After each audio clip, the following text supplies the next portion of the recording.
We welcome now, as we do every Friday, a member of the fantastic SuperTalk Mississippi News team. Today it's Kelly Bennett, Multimedia Journalist, SuperTalk Mississippi News. Morning, guys. I made a big boo-boo this morning, Gerard. I made a big boo-boo. I knew I was coming on camera with you today, and I thought, I'm going to wear a cute little ugly Christmas sweater. It'll be really cute. I did not think that my mic would pick up the little jingle bells that are on my sweater. I have been fighting that all morning long. The mic is very sensitive. That is cool. Well, I like it. You're in the Christmas spirit there. It looks good there on television. So appreciate you joining us this morning. What do you got for us? We got high school football. It's championship time.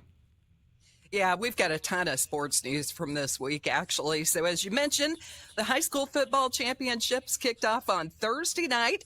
Calhoun City beat Simmons 14-8 to secure the 1A crown. West Point had its perfect season snapped. Brookhaven beat them 31-19 for the 5A championship. Today's games kick off at 4. You've got Columbia and Kosciuszko squaring off for the 4A crown. At 7:30, Hattiesburg and Warren Central will play for the 6A title. Tomorrow's games include Raleigh versus Noxubee County in 3A, Heidelberg versus East Webster in 2A, and Gulfport versus Tupelo in the 7A state championship. And we've got the schedule and we've got a live scoreboard already up at supertalk.fm if you want to keep track of what's going on. That's great. It's big time in Mississippi. A lot of interest, a lot of focus on high school football with the championships underway. And, of course, the Lane Kiffin saga was really something that gripped the entire state for 4 or 5 days there. What do you got for us there? Any update? I think we've pretty much got that in the review at this point. But the new Ole Miss head football coach, you've got to be pretty impressed with the fact that Pete Golding, here he is, a new coach, had an opportunity to head up a press conference earlier this week. But he said, no, I'm not doing it. I want to shift the focus back where it belongs, on the team. Of course, he was promoted after Lane Kiffin's messy departure for LSU. A lot of what Kiffin claimed happened as a part of his departure, like, for example, being run off the road, has been proven completely untrue. In fact, Ole Miss athletic director Keith Carter was on with the Super Talk this week. He told us Kiffin's claims that the players begged him to stay, he put it nicely. He said it's an overstatement. I don't think the way he portrayed that meeting was accurate. There was a lot of pushback to him leaving. And, it was really one of those things where, these guys knew they needed coaches to coach the game, and it was sounding like he was going to take, all the offensive staff with him if they didn't, he didn't coach in the game. And so there was a lot of discussion around that. So the college football playoff rankings, or the team is projected to host a first-round game in Oxford. Of course, everybody's wondering about the ticket process for this big game, which I'm sure a ton of Ole Miss fans are waiting on. So I believe those will go on sale Sunday after the final announcement. All of our current season ticket holders will have first right of refusal to get their tickets. We're going to sell 13,000 student tickets that will be first come, first serve. So not just the ones that got season tickets this year. It will be first come, first serve. So that'll allow everybody to be in the mix for that. But yeah, I think we have to give 3,500 to the visiting team. The official bracket will be released on Sunday following the conclusion of conference championships. And then we had the Connerly Trophy handed out this week. This is an annual award given to Mississippi's top college football player. That happened Tuesday night. I don't think anybody's surprised by the fact that Ole Miss quarterback Trinidad Chambliss is the second straight Rebel to win the honor. New York Giant Jackson Dart took home the trophy last year. This award is a tribute to the hard work and commitment that our team showed this year. So I accept this on behalf of my teammates and coaches at Ole Miss. So I've got one more sports story for you, Gerard. 3 players with Mississippi ties are up for the Walter Payton Man of the Year award. That includes former Mississippi State defensive tackle Jeffrey Simmons, who's with the Tennessee Titans, former Mississippi State punter Logan Cook, who's with the Jacksonville Jaguars, and Brandon native and linebacker Demario Davis, who's with the New Orleans Saints. They all made the list. If you want to take a look, I think there are 36 different players. I think I'm right on that.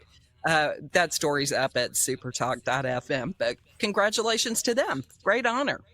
Yeah, that's awesome. And either of those candidates would be well deserving of that distinction and honor. They do Mississippi proud, no doubt about it. So the Jackson County Economic Development Investment, I know this is something that our colleague Ricky Matthews has also talked about as well, the need to regionalize economic development, particularly on the coast.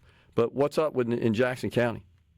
They had a big economic development announcement this week. I don't know why I can't talk today, Gerard. I'm sorry. No, you're good.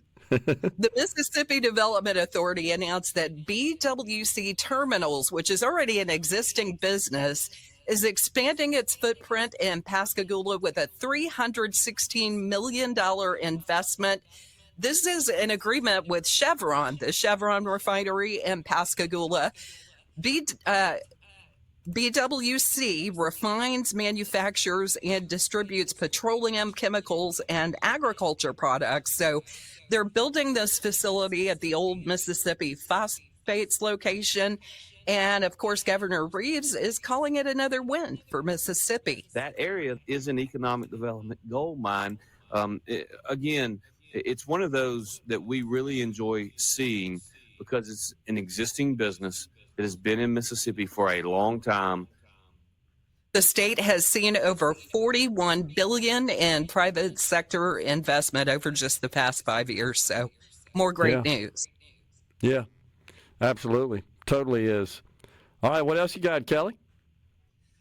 We got word out of Oxford earlier this week. This was a huge trial that received a lot of national attention. The man accused of killing Ole Miss student Jimmy J. Lee, sentenced to 40 years in prison. He was just about to go to trial. They were getting ready to select the jury on Tuesday when he pled guilty to second-degree murder and tampering with evidence. Lee went missing in July of 2022.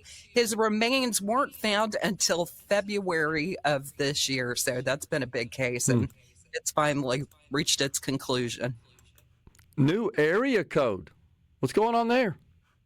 Yeah, this was kind of a surprise to me. I didn't realize the population was growing this much in the area, but northern and central Mississippi are getting ready for a major phone change. The state is adding a new 471 area code to the region, which is currently served by 662.